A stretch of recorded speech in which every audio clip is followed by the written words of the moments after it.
Subscribe to ABN Media Network and become part of our family and learn so many new things. There was an English period in a well-known government women's college when suddenly a student began to cry loudly. The teacher stopped teaching and rushed to her. With great gentleness, she asked, "What's the matter, dear? Why are you crying?" Between sobs the girl replied, "My fee money has been stolen. I kept it in my bag. Someone has taken it." The teacher pointed to a girl and said, "Close the classroom door. No one leaves. Everyone will be searched." The teacher personally searched the first 3 students in front, then instructed them to check the pockets of the rest of the students and search their bags. A little later, the class erupted again with noise as 2 girls started arguing. The teacher rose from her chair and asked, "What's going on?" The girl conducting the search said, "Kausar is not allowing us to search her bag." The teacher snapped immediately, "Then she must be the one who stole the money." Kausar cried out, "No, no miss, I'm not a thief. If you aren't a thief, then let us search your bag." "No," Kausar clutched her book bag tightly to her chest. "No, I will not let you search it." The teacher stepped forward and tried to snatch the bag from her, but failed.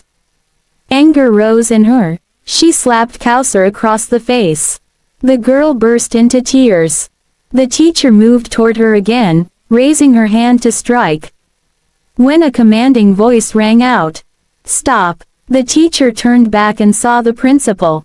Someone had informed her. She instructed both the student and the teacher to come to her office and then left.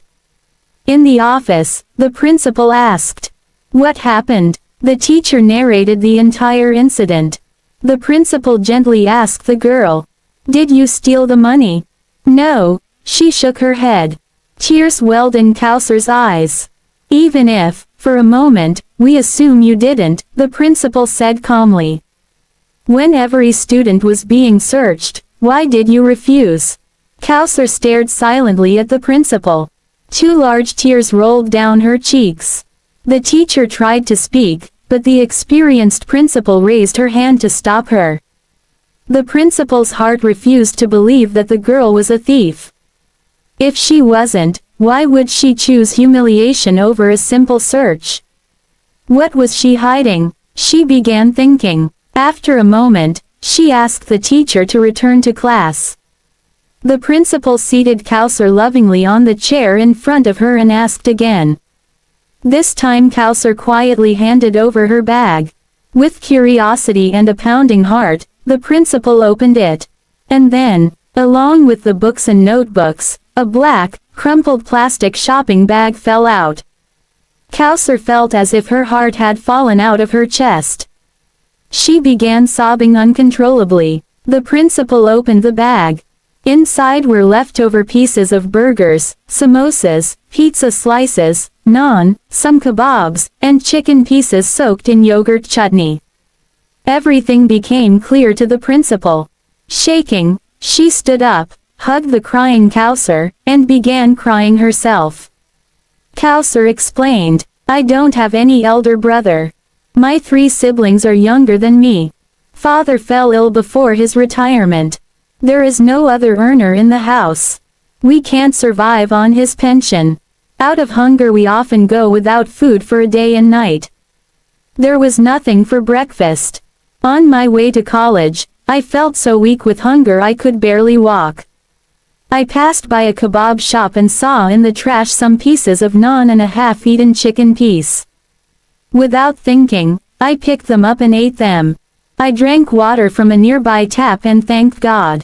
This happened many times. One day I was sitting on the shop steps, filling my stomach with scraps, when the shopkeeper arrived. He saw me, staring in shock.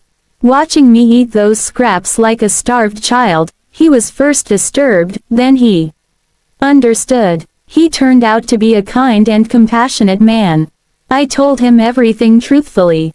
He felt deep pity. Now he sometimes sends food to my house, and every day he keeps the customers' leftover food, burgers and such, in a bag at a fixed spot outside his shop.